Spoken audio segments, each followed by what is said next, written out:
Howdy folks, I'm Tyler Henderson. Thanks for joining us here on East Texas in Focus. Let's go ahead and get started.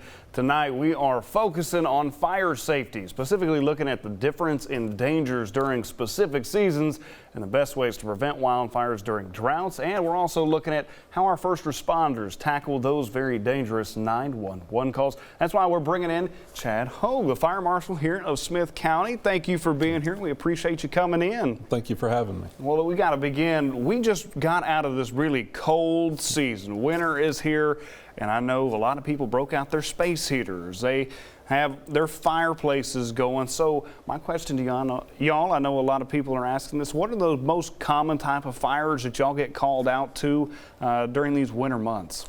It definitely involves heating equipment, the things that people have to do due to the weather, overloading the electrical system, the heaters, the space heaters, and chimney fires. We do have a lot of chimney fires, and improperly maintained chimneys are a big part of that.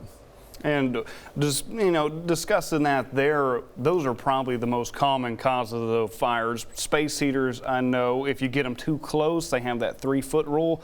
Talk to us about that, because especially here in East Texas, is that kind of where we're looking, is the space heaters? Yes, sir. The 3-foot rule is a good rule of thumb. Need to be clear around it, at least 3 feet. Keep everything away from it, children, pets, all that kind of stuff. Make sure that you have the heaters that have the tilt-over shut-off switch, and don't use a multi-plug outlet or an extension cord or anything like that to power it. Make sure it's plugged directly into an electrical receptacle. All right, and this kind of goes into our next question here. We're not out of the thick of the cold yet, even though it hadn't quite felt like it to kick off 2024. But what are some easy ways for people at home just to have some tips in their back pocket to try and prevent those kind of fires, aside from the 3-foot rule there? Right. Just, like I said, don't overload the electrical system, and always plug space heaters into the wall. And the chimney fires, I think, can be prevented from having them cleaned annually or as needed. Most of the ones that are involved in chimney fires are not cleaned on a regular basis, so chimney sweep. Perfect, perfect. Now, well, and obviously the cold weather and the hot weather, it brings different challenges. What are some of the bigger challenges that your guys face during these colder winter months? Well, the fire departments have to navigate ice and snow sometimes. It definitely delays response, that kind of stuff for cold weather. Absolutely. I know we had that pretty hard freeze there at the beginning of the year. I know a lot of people were out. You could hear the sirens around town. Was that one of those really busy couple days for y'all, trying to get around town and making sure everybody was safe? Your crew's going out, aside from the people at home there? Yes, sir. This past weekend we had a wind event, and a lot of people out burning. Outdoor burning, it's getting out of control, so we did have a lot of units. I say we, it's Smith County fire departments, and they're the ones that are responding to all this, so they had a lot of resources and a lot of manpower out across the county. Absolutely, and obviously when the winter kind of turns to spring, we have to think about those carbon monoxide alarms we all have. Got to change your batteries out regularly. What are the dangers of carbon monoxide, especially on y'all's end of things, when you look at some of these fires?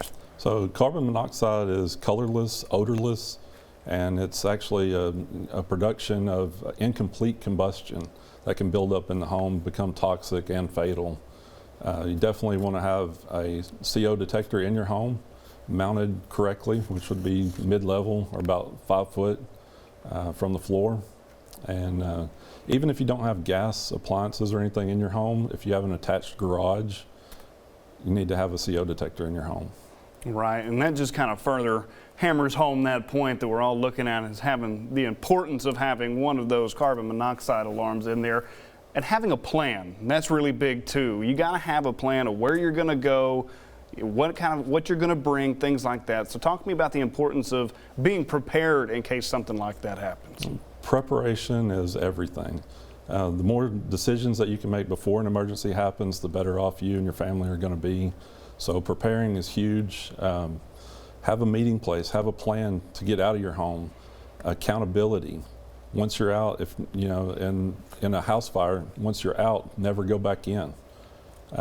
Knowing where everybody's at, having a place to go pays dividends in an emergency. Having to cover fires over my career in broadcast, it always comes down to, man, I forgot something in the house. Man, I wish I would have grabbed this. What are some of those important things that families need to have? I know important tax documents, things like that, birth certificates. What are some of the main things that families need to set aside and be ready to grab in case an emergency like that were to happen? Well, first of all, none of that stuff is worth your life. So right. Getting out is the main thing. It might be wise to have a electronic backup at another location or something like that of important documents, or a fireproof safe, something like that. Perfect. Now we are moving into wildfire season here in East Texas.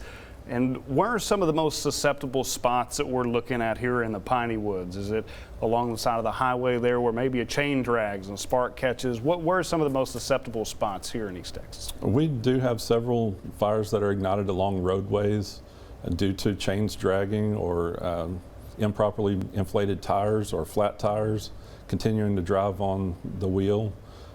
Depending on how dry conditions are, the vegetation, all that kind of stuff, it doesn't take very much to start a fire in the conditions that you're talking about.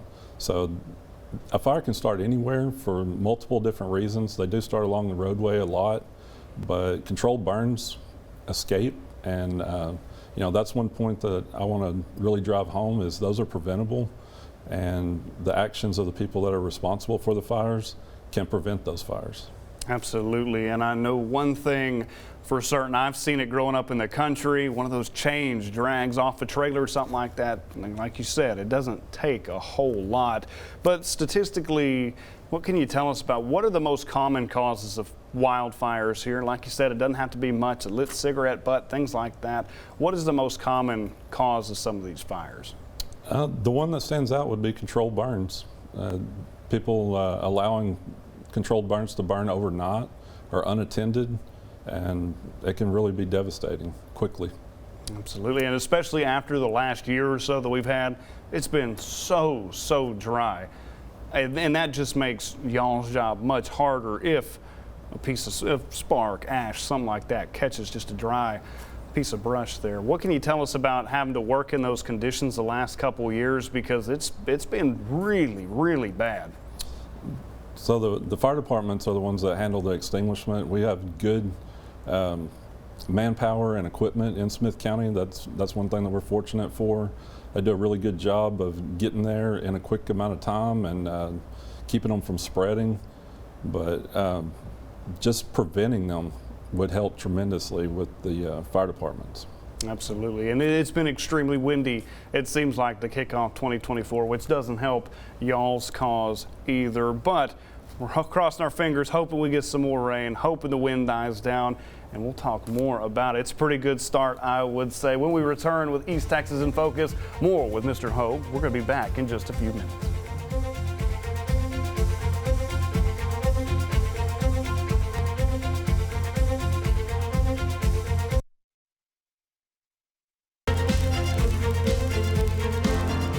Welcome back. We're sparking up fire safety coming from 2023. That summer was met with little to no rain, as y'all will remember, bringing that severe drought, forcing counties and cities to enact burn bans. Crews battling wildfires from all sides while trying to stay cool and hydrated. That's why tonight we're looking for ways to prevent these natural disasters. All right, we're going to get back into it. We ended right before the break there talking about these controlled burns getting out of control, and with the dry conditions that we're talking about that we've seen for several years and this high wind, when should people avoid doing those controlled burns? Even if we have a little bit of rain, maybe it's not the best time. Hold off for a little bit longer if you can. What can you tell us? Burn bans are not the only time that it's not safe to burn. So it's good to check and see if you're under a burn ban, but there's times when it's going to be a bad day for burning. The wind speed and relative humidity are the two main things. Also fuel, meaning the vegetation and the slope of the topography around you, and there's a lot of factors that can go into it. Outdoor burning can be done in a safe manner, but you need to be aware of all the factors around it. Absolutely, and obviously it doesn't take much. You can drive down I-20 westbound, eastbound, and it looks dry. It looks dry, and it's definitely something you got to be mindful of. If you flick a cigarette out there, it doesn't take much, like we said. And whenever one of these big fires, it gets out of control, just like we've seen up in the Panhandle. Thoughts and prayers going to all the fire crews, Absolutely. the families impacted up there this year. It's been absolutely unreal to see the devastation that's happening in the northwestern part of the state. For our fire crews, what are the challenges that these wildfires bring to y'all? Because, like I said, we have to send help up there, leaving us maybe shorthanded down here. What are some of those challenges that your crews are having to deal with when these fires start to get out of control? So they have different fire conditions up there right now than we do, but it's not that much different than what we experience later on in the summer. The challenges would be that there's multiple fires and county-wide, and it spreads your resources, spreads your manpower, and if we can, we help other counties, surrounding counties. Surrounding counties come in and help where needed, but it taxes the equipment and the manpower. Absolutely, and it's been no surprise to anybody. The last 3, 4, 5 years, everybody's had trouble finding good help. I imagine it's been a struggle for fire crews across the nation for years now. What's it been like the last couple years trying to find good help, whether that's a volunteer route, whether that's a paid route? Are y'all still seeing a shortage of men that are willing to come in and work with the departments here? I can't really speak on that all that much. I do know we have a lot of manpower in Smith County. We have volunteers, we have paid guys, and they work together. Everybody's on the same page for minimizing the disaster, the fire, the incident at that time. And everybody works together because we have a common goal.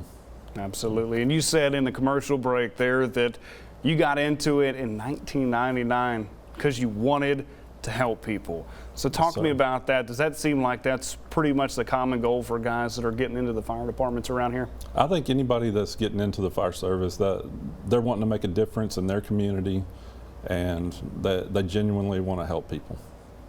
All right. You got to make sure that you go out and thank these guys every time you get a chance, because there's a reason that I'm sitting here talking for a living. You guys do the hard work, and we really do appreciate everything that y'all do for the counties and the people in the counties.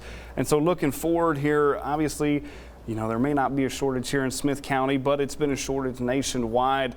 And say a department has a shortage of paid men. That puts a real big emphasis on these volunteer fire departments. So what can you tell us about those guys that are giving up their time because they want to help? Talk to me about their importance. And those guys are awesome. They're putting in their time for their community, and I don't know what else you could ask of somebody. If anybody wants to get involved and be a part of that, I would strongly urge them to look up their volunteer fire department and their community and try to be a part of it. Absolutely, and this can be high school kids. I know a couple 18, 19-year-olds that are in some of these volunteer fire departments. It can be anybody if you're willing to go out there and lend a helping hand. And the last thing, a lot of homeowners, they don't want to see you guys coming out to their house. It means it's too late at that point. So what can homeowners do to prevent around their homes, some proactive measures that homeowners can take to try and prevent a fire from getting to their home? So there's a lot that can be done. Clear space around your house. Defensible space is what the fire departments will call that. So if there's vegetation grown all up close to the house in extreme fire conditions with the fire coming, they may not be able to attack that with a lot of resources because it's not really defensible. So clean around your property, grass cut short, even up against the exterior walls. If you put out rock or something in your flower beds, non-combustible material. I think that privacy fences, the last 5 feet that connect to the house, make it out of some kind of non-combustible material, metal, so that fire doesn't travel to the house. So don't stack your firewood on the front porch. So just have minimize combustibles up close to the house. Absolutely. Things that a lot of people don't take into consideration? Because a lot of people will say, hey, it's never going to happen to me. And that's how a lot of people end up losing a home, things like that. And so are there any other things as far as maybe people that live closer in town, their houses are a little bit closer together? I know out in the country you can cut away some of that taller brush. For people in the city here, what are some things they can do? Because a lot of those are going to be started by your fireplace, your stoves, your space heaters, things like that. What are some things people in the city can do as far as the exterior of their home? As far as the exterior, the non-combustible mulch and just keeping your yard maintained. That's probably the main thing, is just keeping combustibles away from that exterior of the home. Absolutely. And going back to these fires that we're seeing in the Panhandle, anytime you have a major fire like this is said it's going to be the second largest fire in the state's history. What can we as residents do to help y'all out? Having covered some of the larger fires in West Texas, they're calling for water, things like that, money to get some supplies, because there's a lot of damaged equipment when you're battling a fire that large. So what are some things that we can do as residents that can help y'all out, bless y'all in the long run when you have something this severe? So I think that would be on a department's individual basis, and maybe check social media and emergency management for those areas. Right now in the Panhandle, check on those counties and cities if you want to donate. In our area, follow your fire department's social media. You can follow ours, Smith County Fire Marshal, on Facebook, and we get that information out to everybody. And it's best to do that in an organized manner. So not just dropping off at the station or whatever. We'll have a plan, put something out. The fire departments would have a plan of what's needed, what can be accepted, and how to accept it. Absolutely. And having seen that firsthand, it does get out of control a little bit. People want to help, and that's people's generosity. I know there's no shortage of it here in East Texas, and I know y'all greatly appreciate what the residents do for y'all, just like we appreciate what y'all do for us. When it comes to things like that, what has been one of the most extreme cases that y'all have seen as far as people bringing stuff to you? It could be water. I've seen water stacked up to the ceiling in some departments when they're battling a large blaze. So what are some of those extremes that you want to try to avoid? Or do you want people to say, maybe try and turn their resources to community, buying new clothes for people who may have lost a home, things like that? What would you say to that? It really depends on what type of disaster we're talking about as to what's needed. So, getting in contact with whoever is assigned to accept or to get information out about that would be the best way to donate something for effectiveness. Perfect. Well, I think that's a good place to pause for now. When we return, your thoughts are going to be heard. Stick with us as we open up our In Focus inbox right after the break. Don't go anywhere.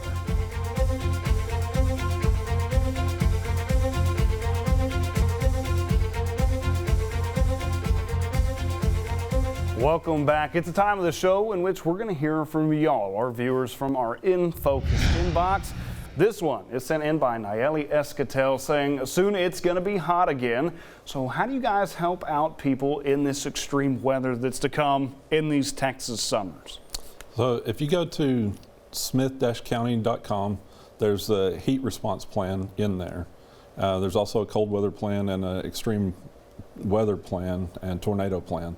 But there's lots of tips, there's websites and everything to help prepare you for that situation.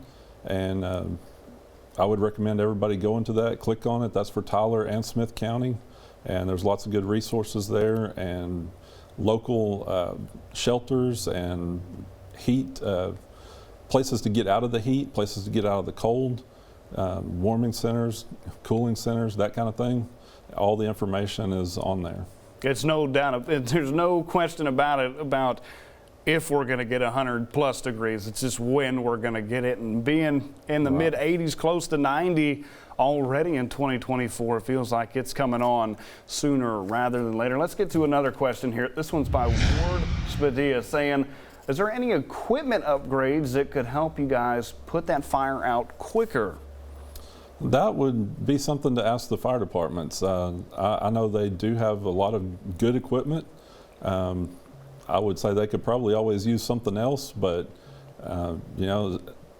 they have a good assortment of equipment and manpower, and I think we're pretty well covered right now.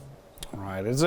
I know in recent years, everything's getting more technologically advanced. Is there anything similar to that in y'all's line of work as far as, I'm not very familiar with it, but is there anything like that getting very technologically advanced, it seems like, as far as equipment goes? For extinguishing fires? Yes, or,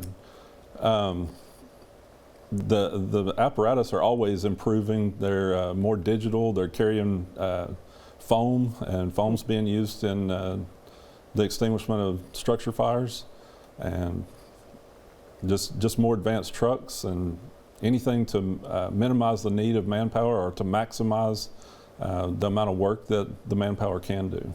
Absolutely awesome. Everything's ever changing, it seems like these days. Got another question here for you. Joe Huey saying, do you believe there's a need for more stations here in East Texas, especially for the rural communities out there? That's something that would need to be looked at probably on a statistical basis and response time.